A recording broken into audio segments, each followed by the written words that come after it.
everyone, and welcome to the 301st episode of the Culture Cast, and I'm only saying that because the last one was the 300th episode. I am your host, Chris Dashew, and I'm joined by one of my closest friends, Pennywise the Clown, screenwriter Jess Byard.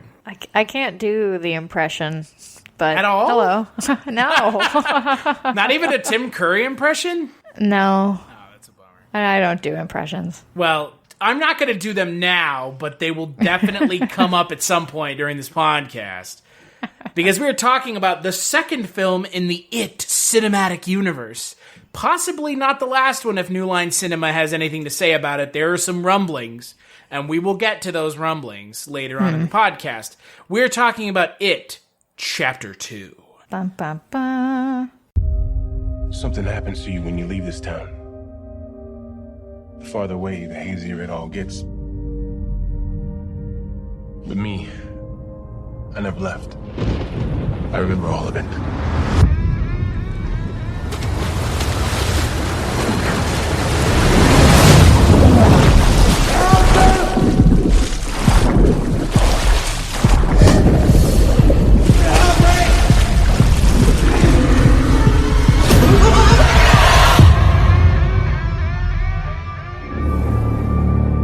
To the losers. We made an oath. Swear? If it isn't dead,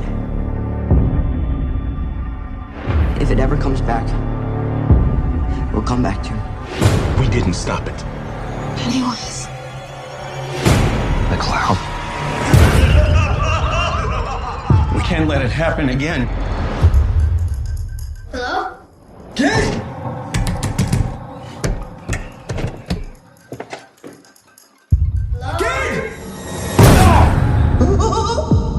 Hello. Please.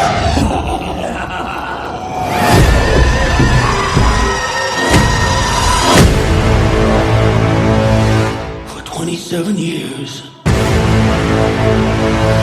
I dreamt of you. I craved you. I missed you. We need to finish it. For good. I've seen all of us die. It consumes us from the inside until we don't have a choice anymore. You lied. And I died. You lied. And I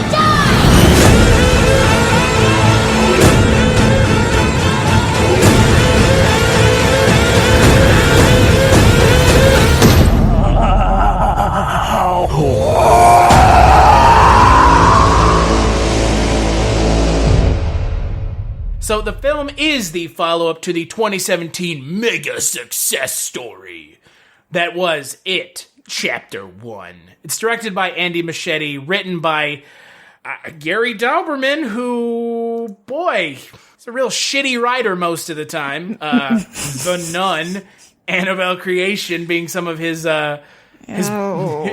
Yeah.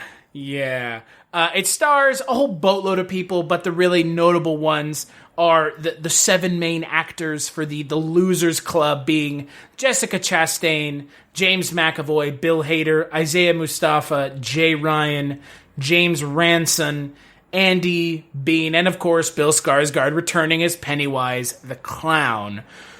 The film is the second half of the book, but you might confuse this film for just It again, because... Yeah, just the whole movie. Yeah, you might confuse this as just the first movie again, because a lot of the movie has the kids in it again, because I think they realized halfway through that nothing going on with the adults was really as entertaining as they thought it was going to be. Well, the kids are back, folks. We'll get to why that is, but that's their fault as to why that is. Yeah. But the kids are back, so... Finn Wolfhard and Jack Dylan Grazer and all the kids are back too, and we'll get to that as well. Digitized. Oh dear! Before I ask you about the film, let's get this out of the way. They de-aged the kids, and it is they did. Distracting. I mean, it's not the worst. It's not the worst de-aging thing that I've ever seen, but it is noticeable. Everybody's kind of shiny, especially Finn Wolfhard. He's super shiny. They also de-age their voices. Yeah, I could. Yeah, was that what it was? I kind of thought that Eddie's voice sounded a little. Oh, it is so distracting. Higher. It's distracting. When he opens his mouth, it's like his voice isn't coming out of his own body. Which, I mean, look, yeah, the film's is coming out 2 years after the last film. The kids have aged a lot, especially when you're at the age that they're at. You're aging faster than, say, you or I were in our late 20s. They're in their mid-teens, so they're aging faster, so they look different, and their voices have undoubtedly changed. However, they made their voices sound so fake that when they open their mouths, it's like a sock puppet. I mean, it's really bad. just like, they all just are too high, like an octave or two too high. Even compared to the first film, like if you watch the first film and then watch this, you'll be like, that kid's voice changed. And it's supposed to be the same. But anyways, we'll get to that, I'm sure. However, Jess, what did you think sitting down in the theater, which was undoubtedly packed because mine was not. Okay. It wasn't super packed. So you didn't go see it on a Friday night then? No, I did not. I went and saw it on a Sunday morning. Wise choice, because I went and saw it on a Friday night, and there was a fucking douchebag in front of me on his phone the entire movie. That's awful. Filming part of the movie and sending it to his friends on Snapchat. So awesome. Thanks, asshole. Go fuck yourself. You're the reason I don't go to the movies on Fridays anymore. Right, exactly. That's the reason I don't. Exactly. But so I sat down and I was really pumped for this movie, and I admit that when I came out of it, I had my problems and reservations, but overall I was mostly happy with it. Since I've had some time to think about it, I have more problems with it than I initially thought. I think that it's not the worst adaptation at all, and it's not really the worst movie. It doesn't feel like much of for a movie that's 3 hours long and now objectively a 6-hour movie with both parts. Yeah, pretty close. They still left out so much stuff in the book, and we had so many characters, and yet it feels like we touched on none of them. And I mean, sure, I know who everybody is. I read the book. I've seen the miniseries. Everybody knows basically what their personalities are like because they're just held over from when they were kids.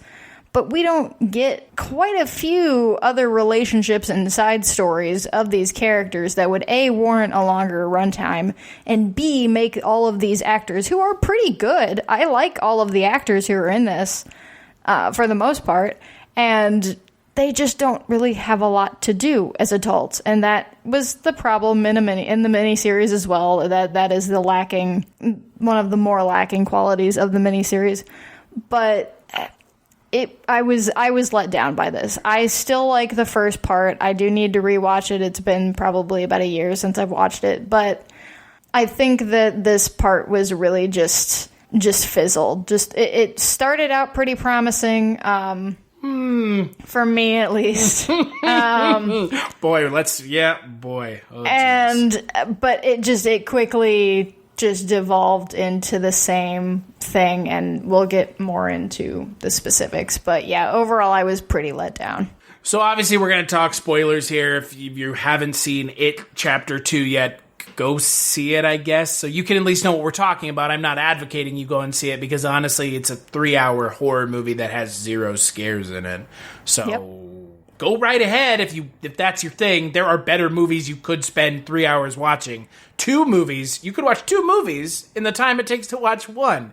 Like you mentioned, I don't give a shit about it at all. I watched the first movie because I'd seen the miniseries as an adult. I didn't see it as a kid. I know a lot of people really think the original miniseries is scary. It was when I saw it when I was 10. Right. Go watch it now as an adult. It's not. I still like it. I still have a soft spot for that movie. But it's not scary. No, but it is scarier than this. Well, it has more unsettling scenes. It does much better with dread and... anything is scarier than this. Atmosphere, of which this movie has none. Yeah, this movie it's a real failure when you have a 3-hour movie that has nothing to say at the end of it, and it muddles up so many things that, like you mentioned, just a cursory knowledge of the book, I'm actually listening to the book as opposed to reading it because I don't want to. I don't want to spend the time. I love reading. I can get through a 300-page book in a couple hours, but I don't want to read this book because I've got other stuff I want to read, and it's easier for me to listen to stuff more consistently than read. The audiobook is 44 fucking hours. Sure was. I listened to all of it when I was working at a dry cleaner. It was awesome. Like, it is fucking insane. Like, basically an entire work week. Yeah, it is 6 hours a day, or 7 hours a day for a couple, like 6 or 7 days, just straight of listening. And look, I mean, I listen to like one audiobook a week because when I'm doing stuff, it's usually pretty fast. 6 hours, 6 to 10 hours is an average audiobook, but 44 hours for a fucking novel, I mean, that's a massive undertaking. Okay, so like you mentioned, of course, stuff is going to get left out. There's a reason this property is known as an unfilmable piece of literature. I would say that it still is unfilmable. Nobody has cracked the code as to how to make this a success. The only way that you can do this right is if you do it in a miniseries of more than 2 parts. Oh, yeah. It's got to be like... Do it in like a 10 to 12 parts. I'd say 10 to 12 parts is fine. Of like an hour to hour and 15-minute episodes. Or 2 seasons. Or 2 seasons, yeah. And that way you have enough time. And also, stop with the splitting it in half. In the book, all of the timelines are interwoven. The whole story is told interwovenly, switching from different characters. Fucking do that, because that makes it interesting, and you also get to spend time with these people that you are supposed to care deeply about. Which, the kids, their kids are fun, and they're fun to watch, and that's great. But as adults, all I'm watching is the kids in adult bodies, because that's all they're directed to do. Yeah. It's just be who you were when you were a kid, but now you're an adult. Cool. And we're not really ever going to talk about any of your really actual adult fucking problems that you have, because oh boy, do they have them. Yes. And the problem becomes, like you mentioned, I'm about 2.5 hours into the book, and I'm not trying to sit here and claim to be the fucking expert on the book. There are other people who have read it, like yourself, Jess, so I'm glad one of us has read it. But like you mentioned, it is a constant back and forth in the book, which means it's unfilmable in people's minds because they don't know how to get around that. I don't see that being like a huge problem. Because I mean, but at the same time, I can see people being like, "Well, this framing device is a pain in the ass because people are too stupid to understand it going from present time to past time." Like, oh my god, people aren't that stupid. No, I mean, if you nonlinear storytelling is super common. Like, that's not, people shouldn't be put off by that anymore. But yet, at this here point. We are looking at it, chapter 2. Right, exactly. But also, if they did it in a broken down series, you could, here's an episode that's focused on the kids. Here's an episode that's focused on the adults. Here's an episode that does both. Like, almost variety. Like Lost. I mean, remember Lost had these flashback episodes. Any expansive, character. Any show that has 6 Feet Under. Any show that has, and do it on a network like HBO or something, or Shudder, or, a Netflix, streaming. Or Hulu, a streaming, or where you can get, The Haunting of Hill House is great, and Netflix did that. Why not do something like this? Of course, fucking Netflix would eat up another Stephen King miniseries that, I guess only Mike Flanagan can do Netflix once. Well, and here's the other thing about this property. With it being a 44-hour novel, 1,200 pages, there's this look, Stephen King, while not the subtlest of writers, does have a modicum of character building and subtlety in his writing when it comes to long form. Short stories are a different issue. This film is about as subtle as a sledgehammer to the scrotum. I mean, it is so just like the first one. There is nothing subtle or well crafted about the scares. We can sit. We can literally build a scare here. Someone looks at something, misdirection, loud noise, scary, shitty CGI monster. That's every single scare. Yeah, let's talk about that for a minute. Every single time Pennywise does it, aside from the couple things that Bill Skarsgård can actually do with his face. Which is the lip thing. Nothing. Which and has the eye been thing. on every single fucking late night talk show showing the lip thing that he and can he can move his eyes in different directions. Fine. But that's it. That's the only anything practical you get. And you know, the miniseries, the original miniseries is whatever, and it has its cheesy 90s moments, and it doesn't exactly work either. But those fortune cookies that they like actually do with the practical effects in that scene in the miniseries, it's not the best practical effects I've ever seen in my life, but it is way more unsettling than the globs of CGI. Like, almost everything's almost the exact same color. Everything has the same movements. Everything is just when that old woman comes running out of the door at Beverly, and she's naked now because ooh, that's shocking. It's an old lady naked, and she's got that fucking goofy, like goofy Disney Nickelodeon googly eye face. I fucking started laughing. And look, I get it. I'm 29. I'm a seasoned horror fan. I've seen all of it, whatever. But that doesn't mean I can't get scared anymore. I have seen modern horror movies that do scare me. And you know how you do that? You build atmosphere and you build tension. And you know what? If you're going to make a comedy horror movie, fine. Lean heavy into the comedy. But if you're going to make a horror movie, then the comedy should serve as levity, and it should lull you into a false sense of security so that you can be fucking scared again, instead of just laughing all the time. So that's the question then, because there are some scenes in this movie that I was expecting to be horror scenes, and then Just Call Me Angel of the Morning starts playing. Mm-hmm. And I'm thinking to myself, and the guys at Red Letter Media touched on this, but I think everyone who's going to talk about this film is going to touch on it. What is the point? Why are you doing this? Did you not have any faith in making this film scary? Because that's what this is. You had faith in the ability for the film to be scary, for the scene to have impact. So what did you do? You just had him puke out black goo, the leper, onto Eddie. And all I can sit there and think is, what is a Marvel movie all of a sudden? What the fuck are you doing? Because there's a funny music cue. Yeah. I mean, and I guess, like, are you trying to channel maybe like a Sam Raimi film? Because you failed if you did. That's not... I'm like, look, it's successful in Marvel films because they're not going for horror, and they're not scaring about child murders. Yeah, they're using the comedy to diffuse the tension or to do some sort of subverting of expectations. In this, it just feels stupid. It feels like something that was done after the fact, like on the internet, like a fan. Exactly. Like somebody put, and I'm totally fine with fan edits because they're fun and I enjoy that after the fact. But if I want to watch your movie, I want to watch your movie, not a fan edit version of your movie. Exactly.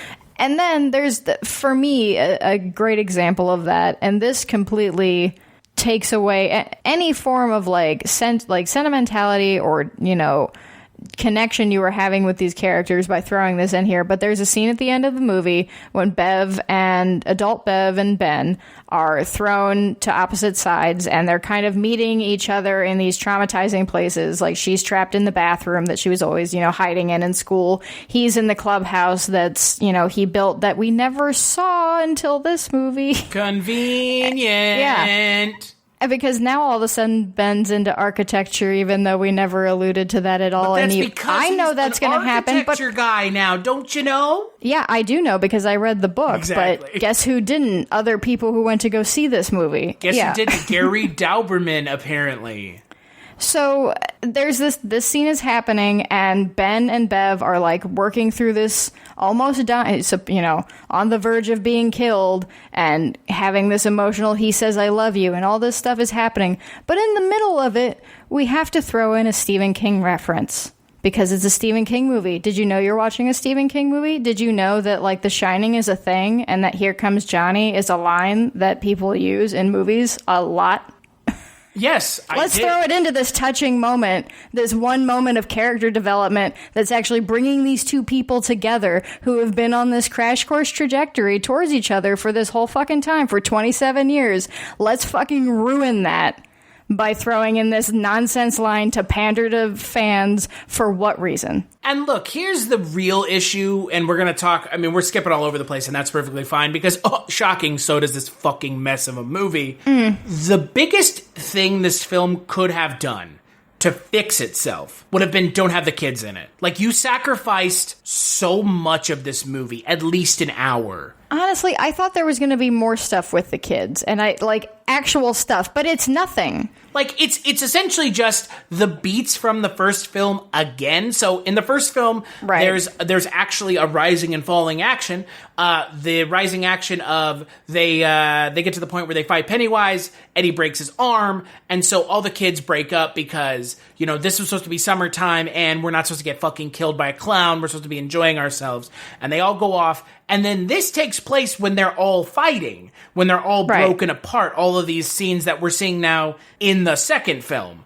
Okay. See, fine. I thought there was going to be more stuff, and as you get further in the book, you'll know. I thought that they were going to go more into, the Bowers gang and, Patrick Hockstetter, because he's a bit more of a character in the book, and I thought we were going to get some flashbacks with that kind of building up. No, we just got a zombie version of him that maybe that fucking went nowhere. Yeah. We never saw him after he drove away. We saw him twice, and then...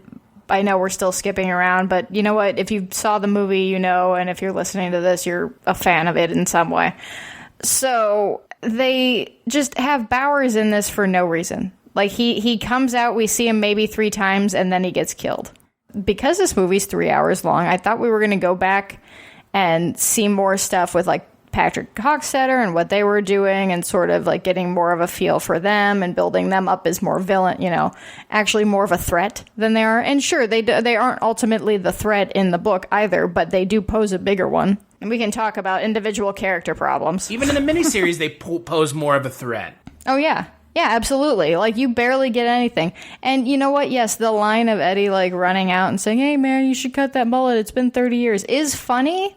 It's also, he just killed a man. It feels like ADR, too. Well, it does, too. It's definitely ADR. But it's he just killed a dude. But I say it feels like ADR because that's what that Just Call Me Angel of the Morning feels like. That same, this wasn't impactful. Yeah, he just stabbed a guy in the fucking chest. What more do you want? Story problems, character problems aside, the technical issues in this movie, there's a lot of weird editing choices. I got really fed up with the same use of the same transition over and over again to an adult version of somebody is going to look to the right. And then, hey, guess what? The kid version of them will be there.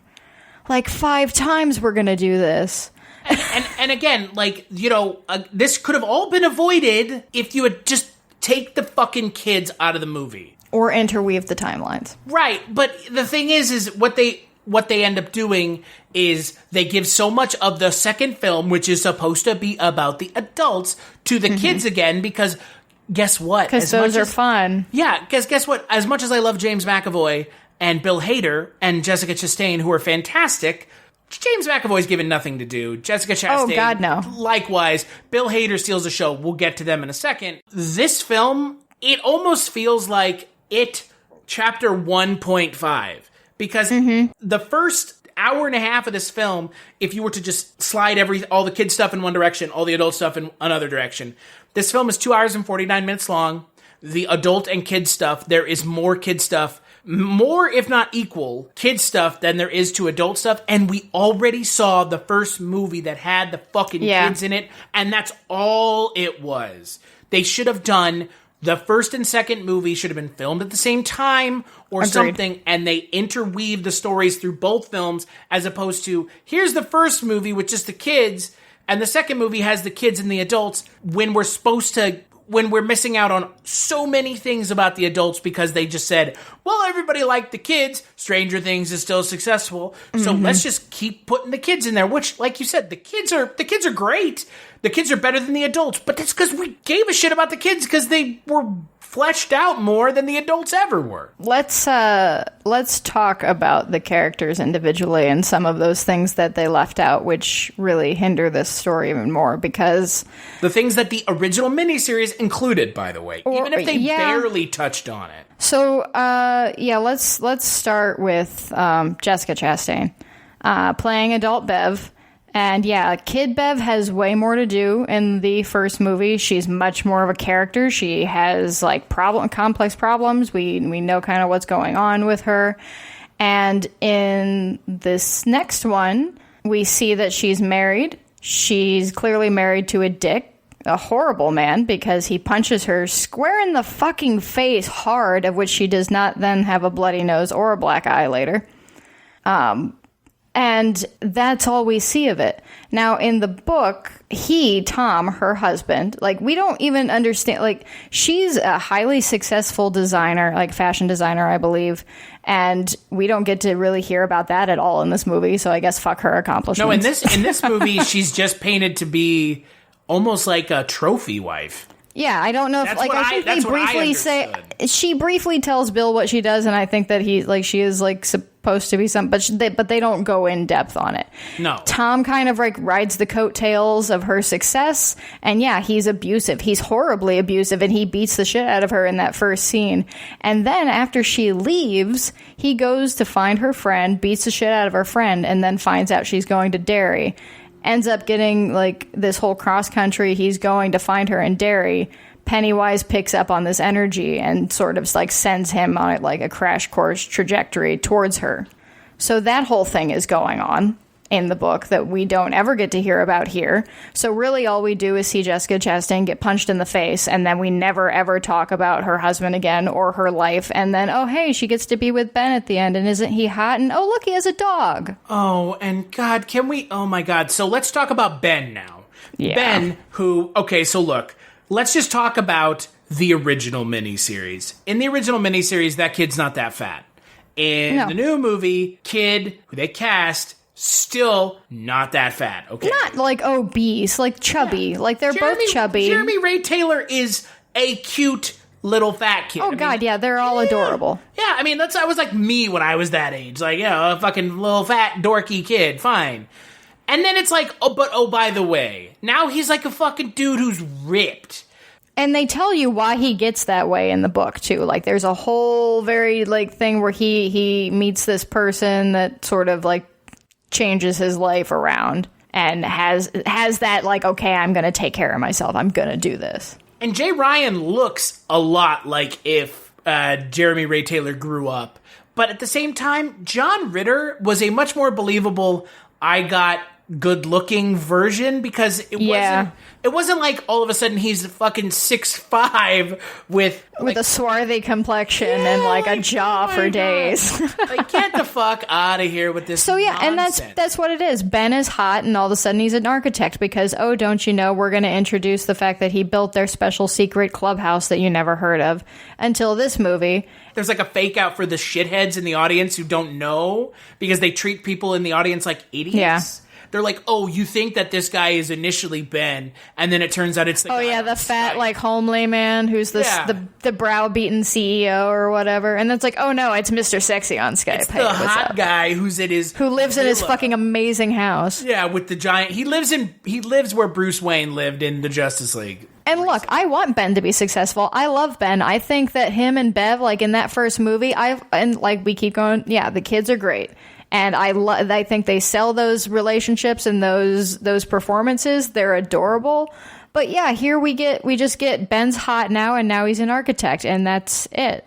Because in the first movie, for some reason, they made him the historian instead of Mike. They took that away in this movie and gave it back to Mike, and then they were like, oh shit, he's an architect in the book, so let's do that, but we're not going to elaborate on anything. So here's the other thing, and this was something that I talked about, and this was, about a year before I had ever met you. We were talking about the original It Chapter 1, and this is what I said in that podcast.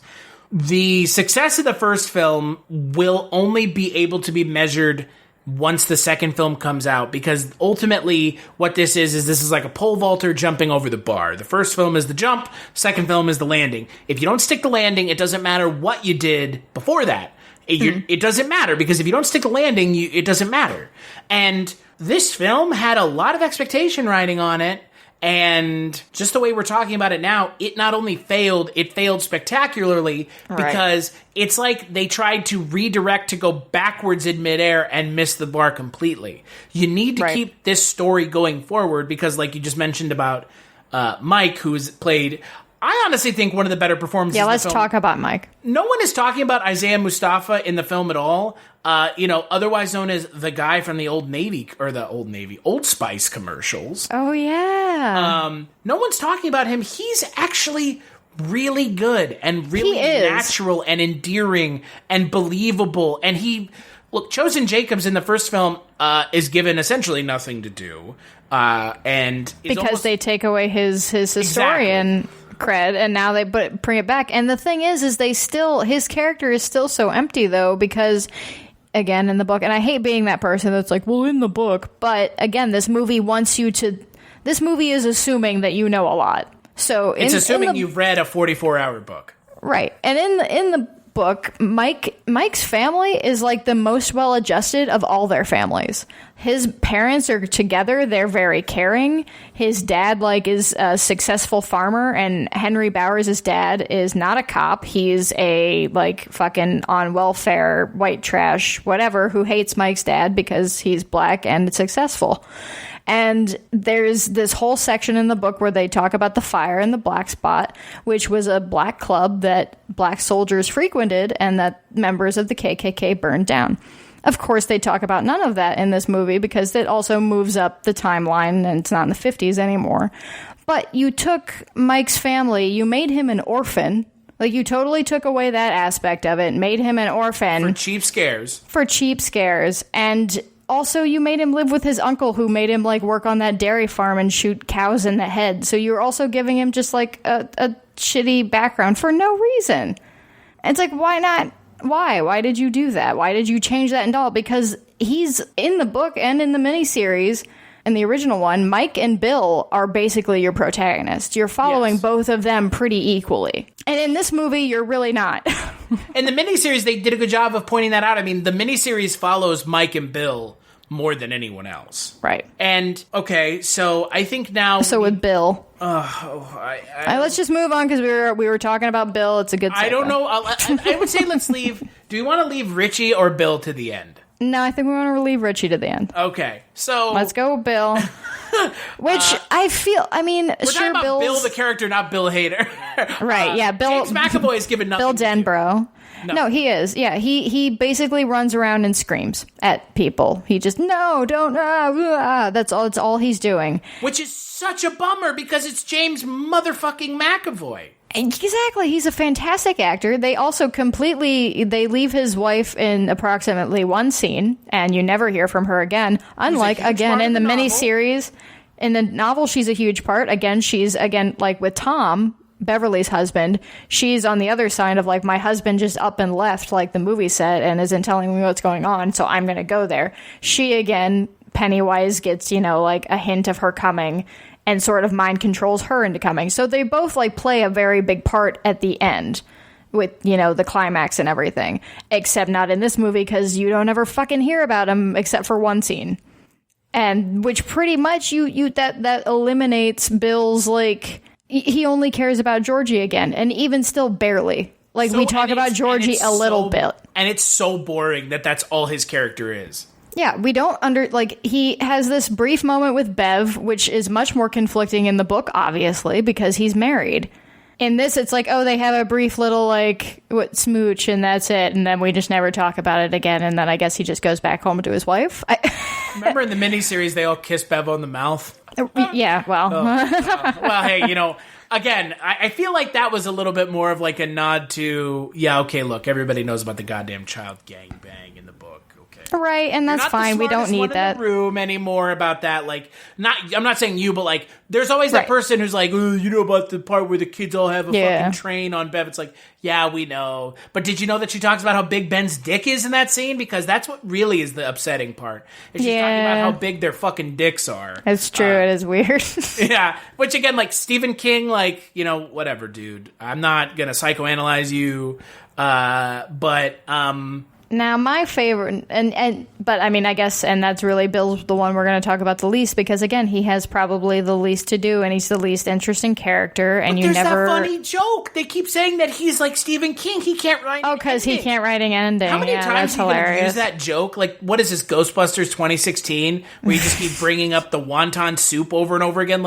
Find something else. Really, you're not you're not even. And it's funny. We all agree. Yeah, Stephen King can't write an ending. You know how we know? Because the ending of the book is not very good from all accounts, and guess what? The ending of the movie is not much better. No, So moving on to who is easily my favorite part of this movie, and that is what is his name? Stanley? James. No, poor Stan. He's again. Well, you got cast in the movie to do nothing. He gets the same amount to do as he does in the miniseries. So exactly, and in the book. So whatever. No, James Ranson as Eddie Kaspbrak, as adult Eddie Kaspbrak. I loved him. I thought that he really did emulate the kid well, and if that's what they were going for, then he nailed it. And he was just fun to watch. And if I would watch the Richie and Eddie show all day. Like, that was, as much as I was like, fine, I guess we have to make this a comedy show, I guess, or a comedy movie, I guess. I'm not going to lie that I wasn't laughing at part of it, because I know all of this sounds like I absolutely hated the movie. But I did laugh at, quite a few things that were intended to be laughed at. That's my problem. This is a horror movie, not a comedy movie. Well, not a horror comedy. This is a horror movie. About a clown that kills children. Kills and eats them. Yes. And in the book, maybe even more so, things happen. Right. But, so, I thought that he was fun.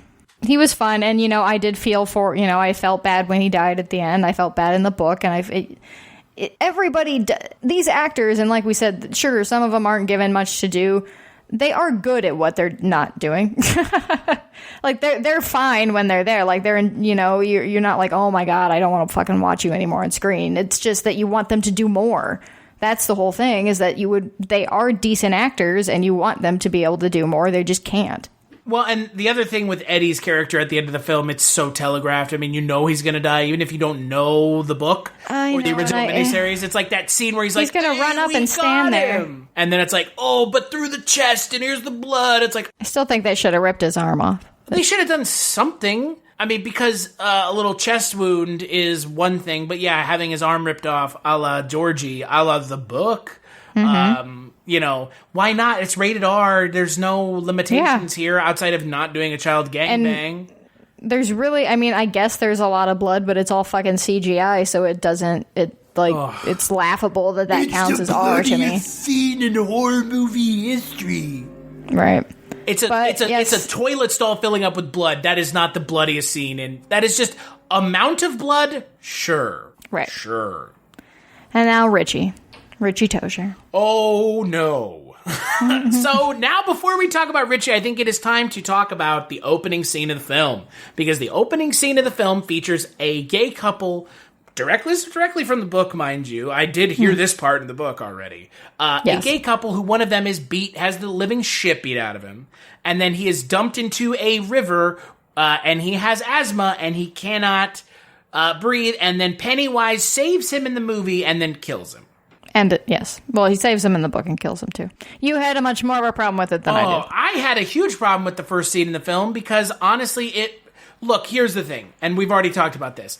There's no child gangbang in the first movie, and I felt like that was left out specifically because it made sense to leave it out. Right. In this film, they should have left this scene out.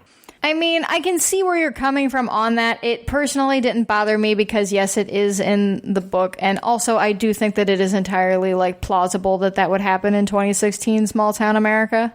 I guess so, but, the problem is it worked so well in the 80s because that was a time and place. Yes, it's much more time and place. And that's, again, with Mike. A lot of the stuff that they omitted from Mike was time and place stuff, and then they didn't know how to update it for some reason, even though it's clear how you update it. But and the whole thing with the gay couple was based off of a real event that happened in Bangor, Maine, that Stephen King had a reaction to. It was a 23-year-old named Charlie Howard. It was almost the exact same thing.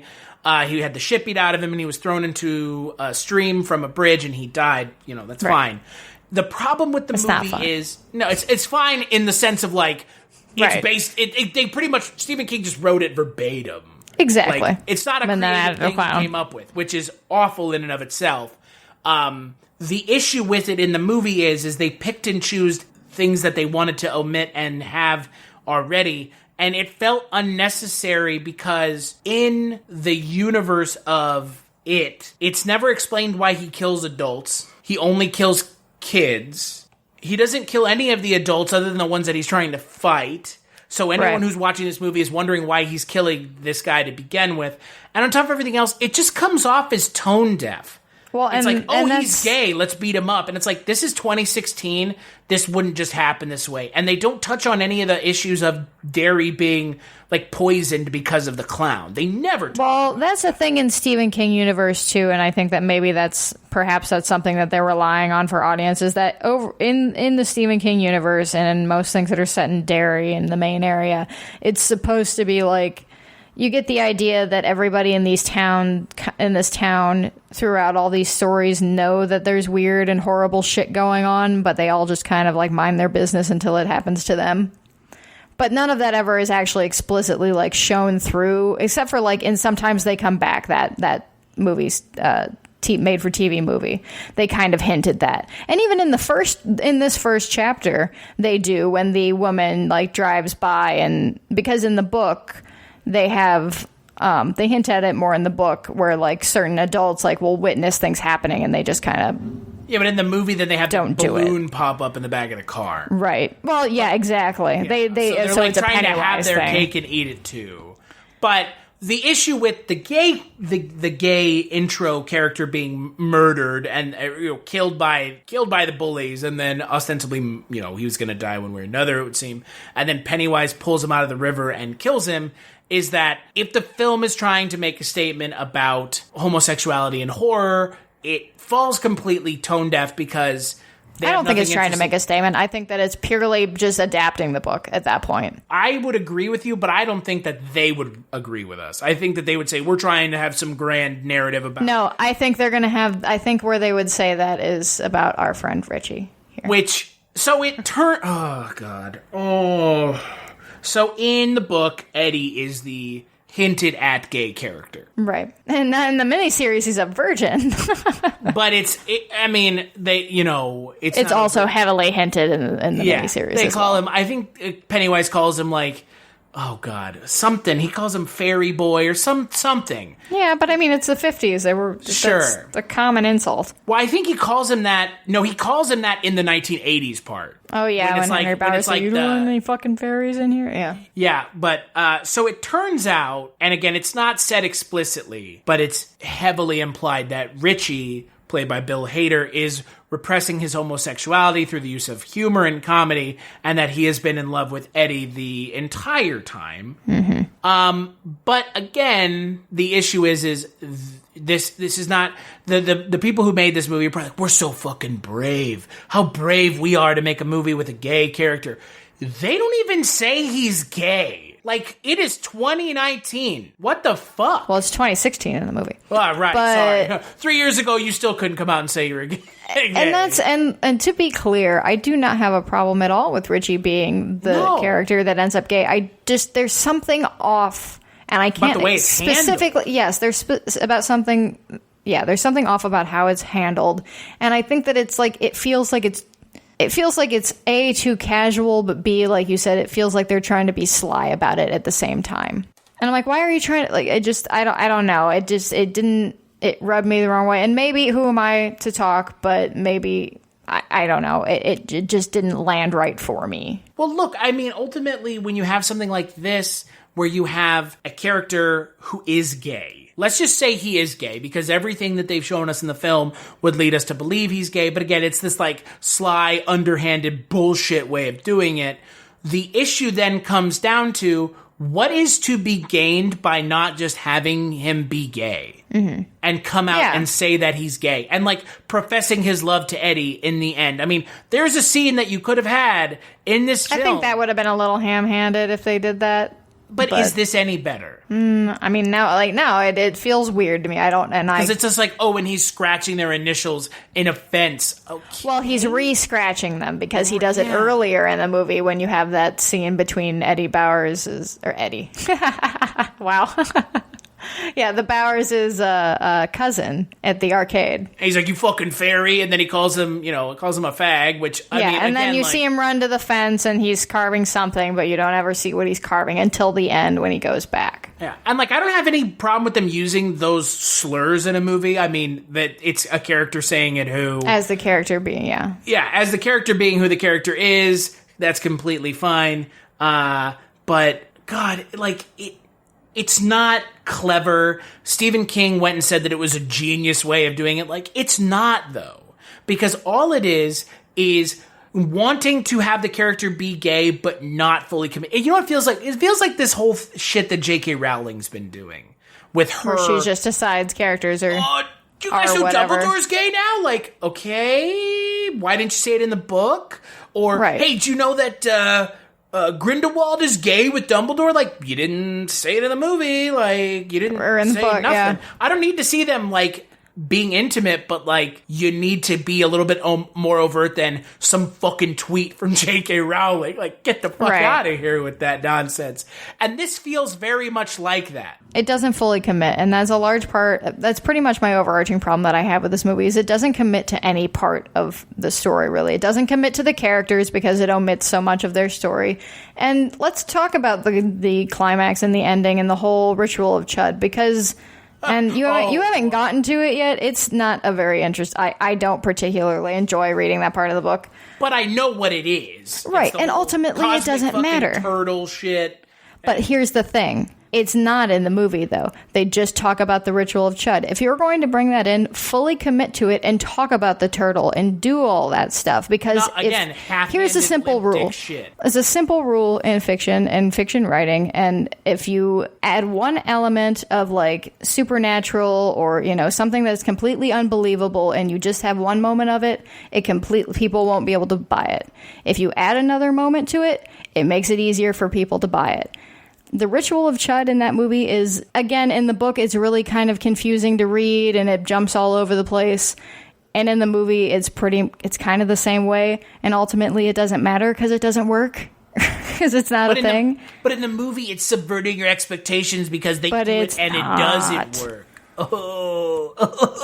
But they never want to commit to that. It's like, you made a 3-hour-long movie. You could have talked about all of this stuff that you omitted. Instead, you just did like basically montages without like montages. Like, and that's the thing. Like, it is a movie that is 3 hours long that says nothing, has nothing to say, does nothing, shows nothing. Is essentially Pennywise backstory would have been fucking awesome. That would have been great.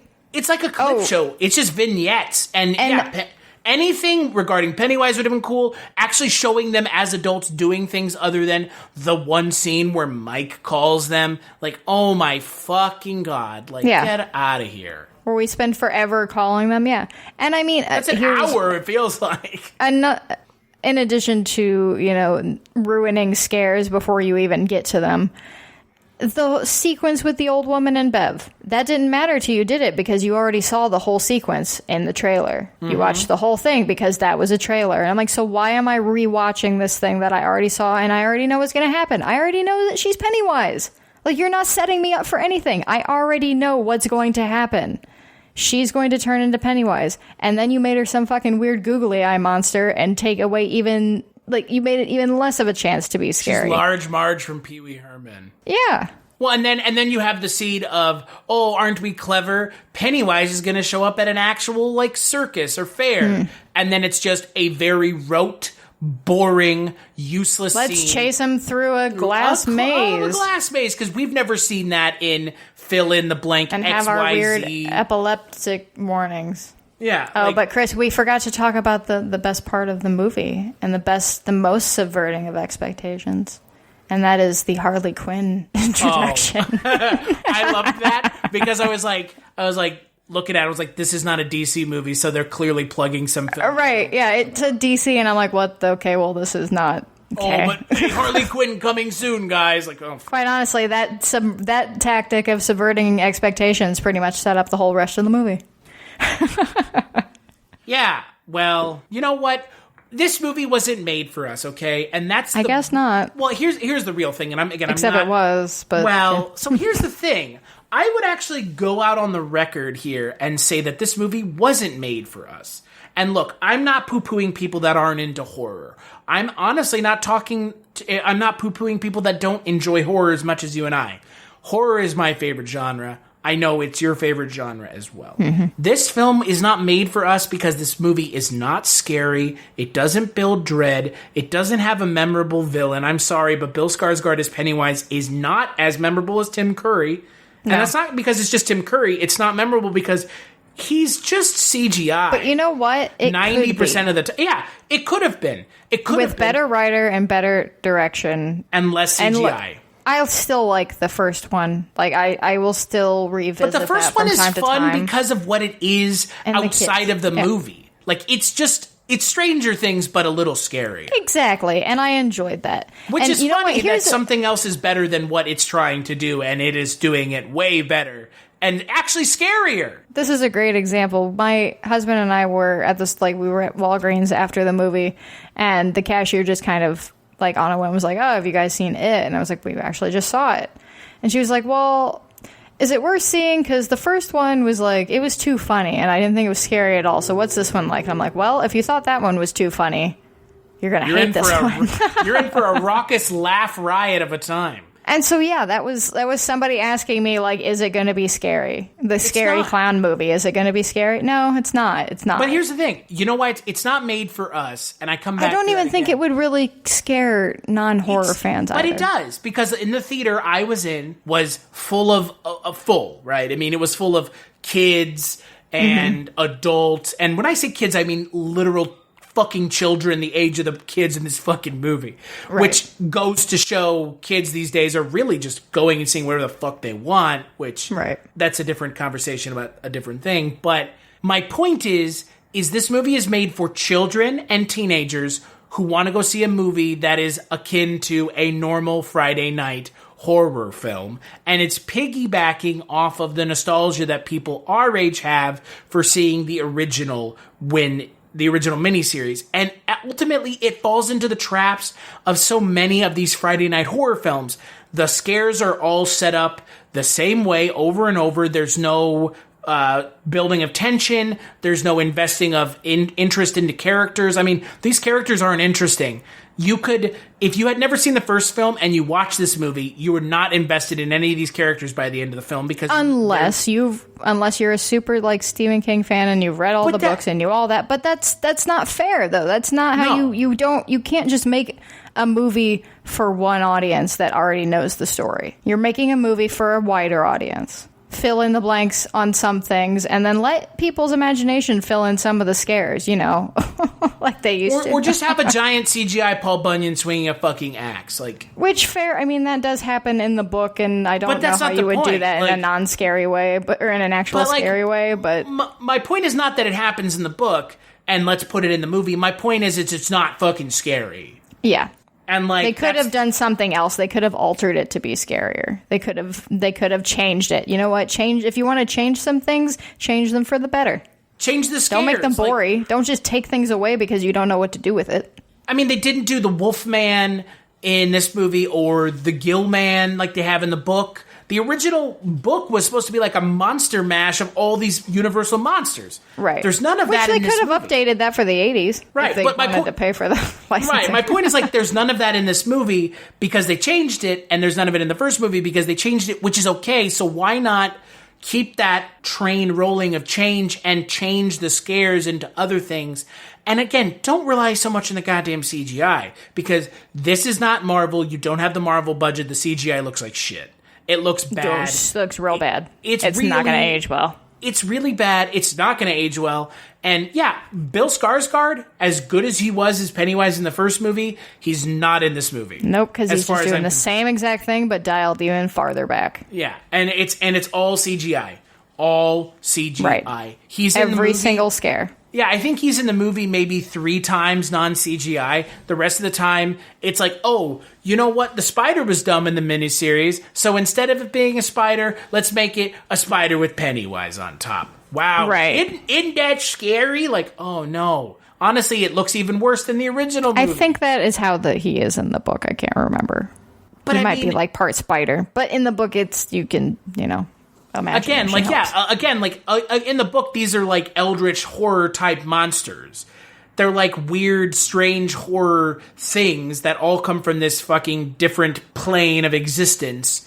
And so the spider is the closest approximation to something we can comprehend on this planet, is its form. And there's a whole subplot in the book about it lays eggs and other stuff. Right. And there's none of that here. And again, and the way that they kill him is all CGI. It's like just a CGI They mess. just bully him to death. Yeah, like, oh my god. You know what? It worked better in Nightmare on Elm Street. It did, yeah. When it's We Don't Believe, yeah. You're nothing. Which here's you're here's You're a nothing.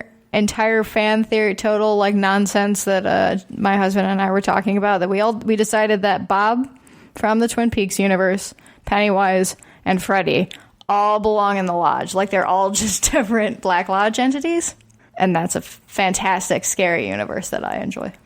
As long as it's Tim Curry as the clown. Yeah, that's fine. I prefer Tim Curry. Sorry, not sorry. Well, and that's the thing. Like, as far the 2 hours I've listened in the book, I haven't imagined Bill Skarsgård as the clown at all. No, Like, exactly. He's not going to be that memorable about it. It's much more closer to what Tim Curry is in the original miniseries. Yeah. Like, this Pennywise is menacing, but ultimately neutered, like completely ballless as a monster. All he does is he brings you in and then turns into a CGI crab face and bites you. Yeah, pretty much. And that's it. And you don't even get to see it. Always cuts away to like, oh, we bit the kid's face and then that's it. Or there's like a giant splash the kid of exploded. blood. And the kid exploded into this like beet red jelly. Where are the balls on this movie? Show a kid getting killed. You showed Georgie getting his arm ripped off in the first movie. We do. I mean, the kid does like explode, and it's led. But you don't see it. Yeah, it's all just CGI blood. Exactly. You don't actually see like a kid. Like it's just there's a human child there, and then there's a blob. Yeah, it's a CGI green screen. Got him. And again, that's the big thing about this movie is that there's so much of the CGI. There's so much of just nothing. Things happen for no reason, like, or things in the book get downplayed, or things from the first movie that were supposed to be payoffs, like Henry Bowers, get no payoff, nothing. Right. He's in the movie for 3 scenes, ostensibly 5 minutes. It's just like, what the flying fuck is the point of any of this shit? Like, they're building up that Pennywise is like taking this kid over, and he's using him like the character of Renfield from Dracula, where he's like, this like he's possessed and he's gone insane because he was too close to the villain. But in the movie, it's just nothing. And at the end of the day, this movie not only failed to stick the landing, it's a failure as a film because it doesn't have anything to say, it doesn't have anything to do, and it spins its wheels just to get to the point where, oh, it turns out that what we've been doing this entire time was a fucking MacGuffin. It didn't work. And now we're just going to say, you're a clown over and over again until the clown turns into a little baby puddle and they rip its heart out. And everyone lives happily ever after, including the guy who killed himself because I had to kill myself so that you guys would all get together. Which, by the way, fucking dumbest explanation you doesn't could make possibly sense. Pull out of your ass. The whole, like, power of, like, it's supposed to be us combined, and then, nope, let's just rapidly take ourselves down a peg. Yeah. The same Power Rangers, like, Stanley wasn't the leg, and if they don't have the leg, they can't walk around as a Power Ranger. Like, all this is just a very poorly written facsimile of a poorly adapted miniseries. It feels like an outline of a movie. Yeah. With some beats thrown in. Yeah, they adapted the miniseries, not the book. Because honestly, what did they do different than the miniseries other than updating the time it was set in? And changing that one character was gay and the other one wasn't. But on top of everything else, they never touched on the sexuality of Richie in the movie, other than showing that he was with a woman in the miniseries, not this movie. So right. Like, we don't get any of that There's more scenes in the original miniseries of them as adults. Oh, yeah, absolutely. Well, like, you see his wife, and you see, And, like, the whole thing with his wife, like, I'm kind of okay with that not being in the new movie. It's not the most interesting thing to know, and I'm not really missing it, but my main point with that is that if you're going to have a movie this long, how did you cut that much stuff out of the book? I think that's the ultimate point that you and I have made here. Right. For a movie 3 hours long, it's a lot of nothing. It's a whole lot of nothing. And look, if you like the movie, cool. No, you're totally pleased. And there are aspects that I like a lot. There are funny parts that I enjoy. Overall, like all of the adult actors with what they're given to do, they do it very well with. But it's just in a bad movie. Like, the good parts are in such a poorly... It's in a very bland movie. It's not... There's no atmosphere. Which the miniseries, that fucking score is great. It's dreary constantly there. Like, in this movie, it's fucking sunny. Blue skies every day. in Derry, Maine, in the book, it's like raining almost every fucking day. And again, the CGI is way too much. Bill Skarsgård is doing the same exact thing and not getting to do anything fun with I will Pennywise. say what I said from the first film, and I just rewatched the first film last night so I could have a better kind of recollection for this. He's not scary as Pennywise. He's just not. The whole drooling thing and the lip thing is just, it's not scary. I'm sorry. I don't find it menacing or anything, or talking in a low voice. Like, get the fuck. It's like that. It's like when a kid like discovers some stupid magic trick for the first time that you've seen 100 times, and when they show it to you the first time, you're like, "Oh, that's cute. That's cool. That's kind of all right." And then they show you 17 more times, and you're like, "I don't care anymore. It's not cool anymore. I don't." But you have to keep pretending like it is. But he can turn his lip down and point his lip. Like, wow, Cool. dude. I can wiggle my ears. Like, awesome. Good on you, Bill Skarsgård, that this is probably now going to be your calling card, but hey, those are the only practical effects in the movie, so you got to give it something. yeah, but like at the end of the day, this movie's not scary, just like the first film. It's not scary at all. It's even less scary. Yeah, at least not for us. It's probably scary for kids and teenagers who were going to see something scary anyways, and their girlfriend can grab onto their arm and, oh, it's so scary, watch out, the loud noises are scarier than the clowns, because there's so many loud noises you'll be deaf by the end of the movie. And can we just not fucking adapt Stephen King for a while, please? Like, just, I mean, I love him as a writer. I have a whole bunch coming. Yeah, I know. His short stories are great. He's a great writer. He can't write endings. He just can't. Stephen King is a prolific writer. He's a very good writer. But yeah, he's over. I mean, he's a bloated writer for sure. That's why it is so long. That's why most of his books are so long. He got his huge success. Fine, absolutely. I totally give it to him, and I'm a big Stephen King fan. But I admit that he has faults. I know he has faults. He can't end most stories. He does include way too many side plots that don't fucking matter. And this book is 1,400 pages long, or however it is, and it's completely unnecessary. Right, but some of them are necessary, and they help develop the character, and they should be there. But it's just that he just does. He just writes every idea, like every side story he wants in there, he does it. And because he is Stephen King and he's allowed to do whatever he wants, more power to him. Fine, I admire the fuck at how much he can write as a writer. I don't understand that, how he just produces so much, but. Yeah, no, he's not a perfect writer, and that's what we all have to agree on here if we're going to want the people that we love, if we want our creators that we love to continue to be good and to get better and to constantly be producing like new awesome stuff, then we have to hold them accountable, and you can't just say that every fucking thing that they do is good, and you can't just say, oh no, but that was, it's not, even if it's Stephen King bad, it's still good. No, it's bad. Like... The Langoliers is bad. And here's the other thing, and this is a personal peeve. I have Half Price Books here. If you don't know what Half Price Books is, it's a place where you can go and buy books for cheap. Half price or even cheaper than that, yeah. If you go to the horror section, it's just Stephen King and Dean Koontz, and if you didn't know anything about horror novels, you wouldn't know that there are other writers out there. Yeah, you think there's only two fucking people who do it. And guess what? I would rather read something other than Stephen King or Dean Koontz any day of the week, because they don't do anything particularly interesting sometimes with their writing. And I would much rather read a short story by one of my favorite horror writers, if not my favorite horror writer, if not one of the greatest horror writers, Clive Barker, for fuck's sakes, who actually does subversive things, not just, oh, these kids are banging underground somewhere. I mean, like, oh, shocking. I mean, the issue is, my ultimate issue with anything Stephen King is, how many times are we just going to recycle the same shit over and over again?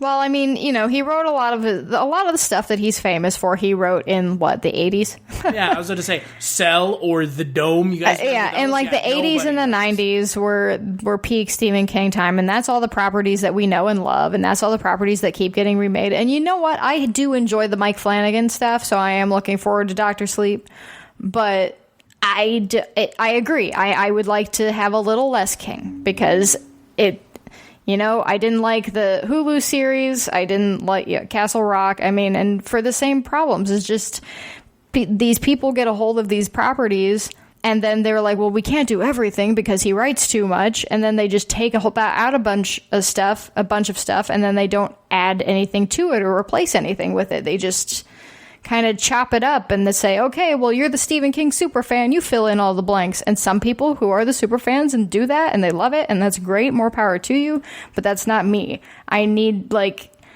yes, I know what was going on, but to a fresh audience who you should be catering to, you should be wanting to start new audience of film lovers and people who want to seek out these stories and do all this stuff.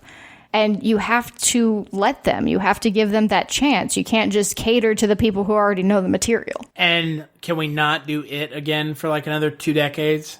No, they're 27 years. I would be okay with that. Well, it has been about that long. 29 years. The story, I just don't think needs to be redone again.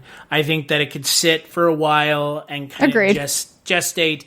And if someone wants to come back at it in long form... Look, he's got a bunch of shit to do. Yeah, he is. Yeah, I mean, like, he's got way better things to even adapt. Has anyone ever wanted to adapt a Thinner again? Let's be honest. No.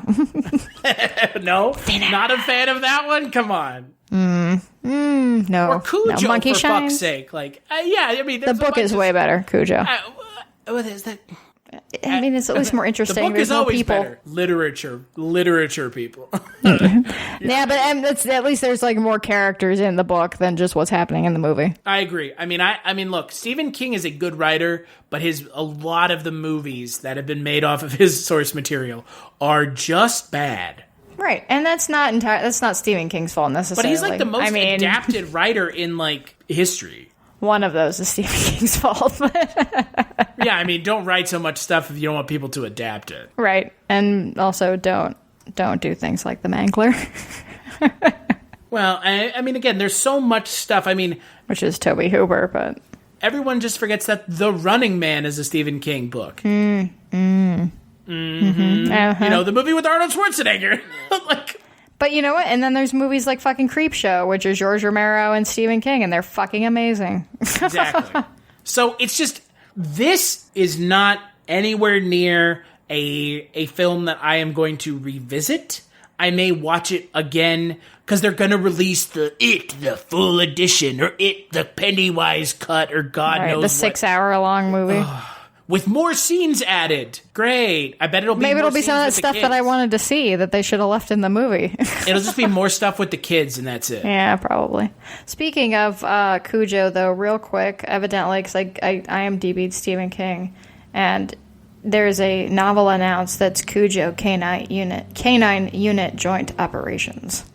If that's like dogs with guns, I'm all for it. I hope it is. But the other thing we didn't really get to touch on, I do want to touch on just ever so slightly, is they're talking about doing a third goddamn film. Why? And don't. Because money, that's why. It's the only reason why. I mean, why did they do the third? Why did they break up The Hobbit into 3 movies? Because exactly. Money. And like, but what? What are they going to do? A Pennywise prequel?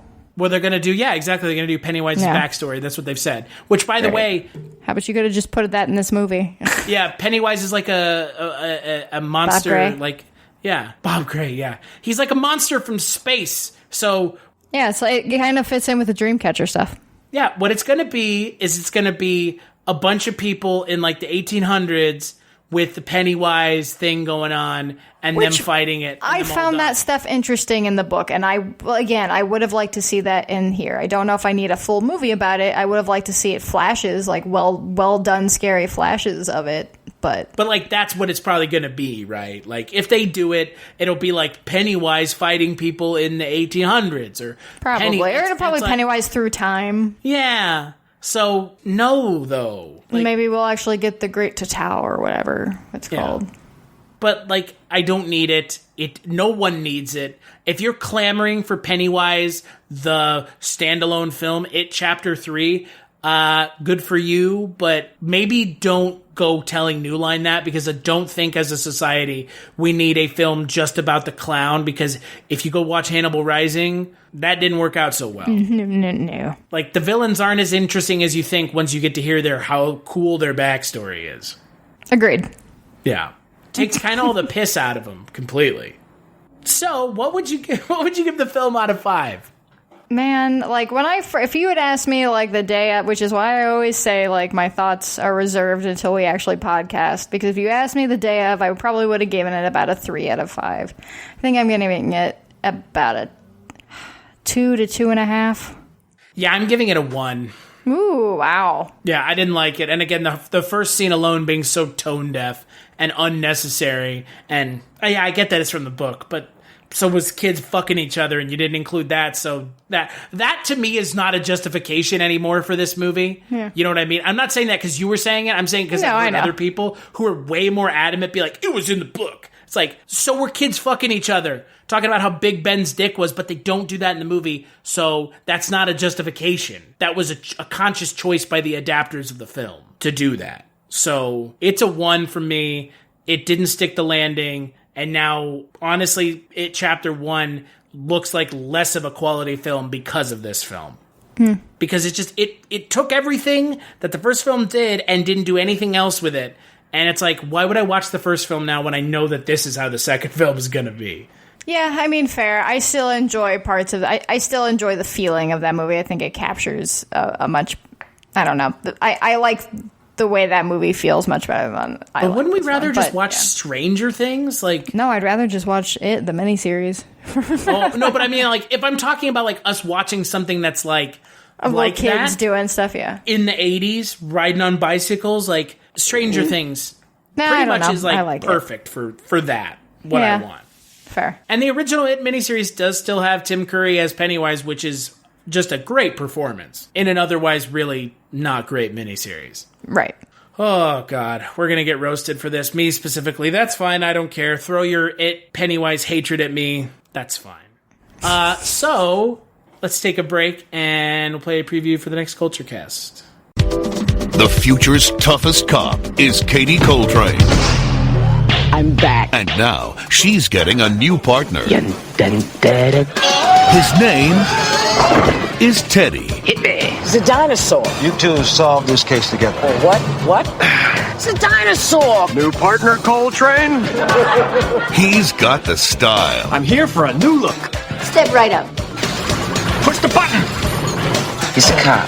Mahalo! You gotta make him look like a real cop. I'm too sexy for my clothes. That thing at the table just clacked at me. He's got horns for you. It's very normal. He's got the charm. Your mind's shut down and your glands have taken over. And he's got the appetite. You cannot eat our only suspect. To come out Yes. on time. I'm amazing. New Line Cinema presents Hey, you think you're gonna get somebody? Whoopi Goldberg. Can you just slide your butt? Yeah, that's great. Like that? And introducing Ooh, Dougie! Teddy. Sweets. One per customer. Theodore Rex. It's a tale you'll never forget. I love when he does that.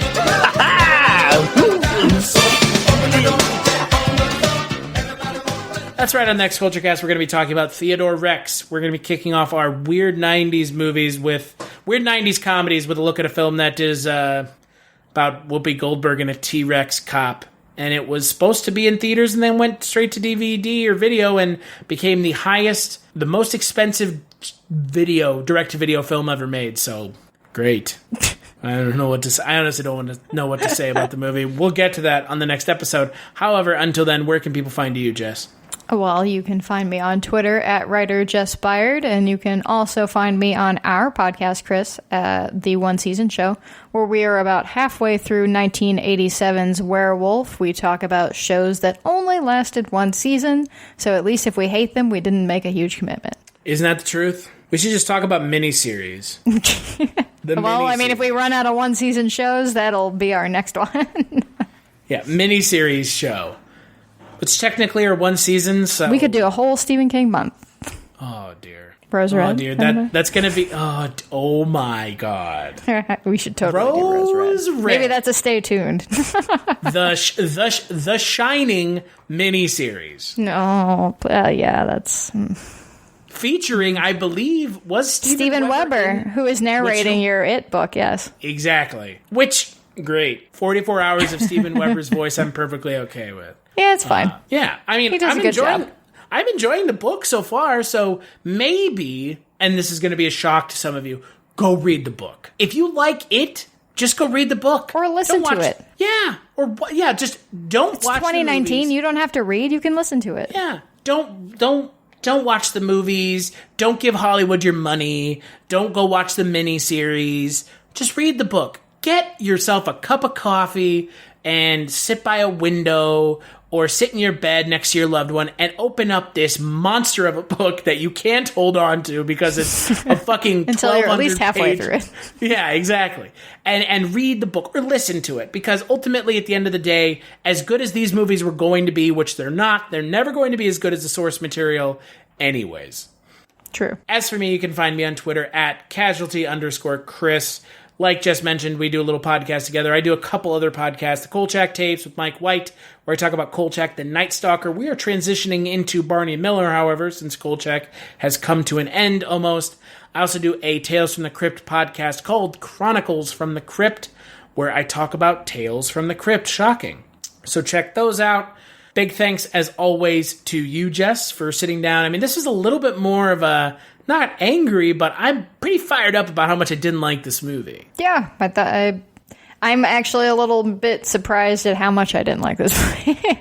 Well, and again, ultimately, at the end of the day, like, I had no expectations going into it, which you knew that before I went and saw it, that I was like, I don't really fucking care. So for me, I'm not disappointed, but I can understand people walking out of it and being like, I was disappointed, yeah. Yeah, which is unfortunate. It really is. So, and big thanks as always to _91 for the intro outro of the podcast, and we'll catch you on the next episode.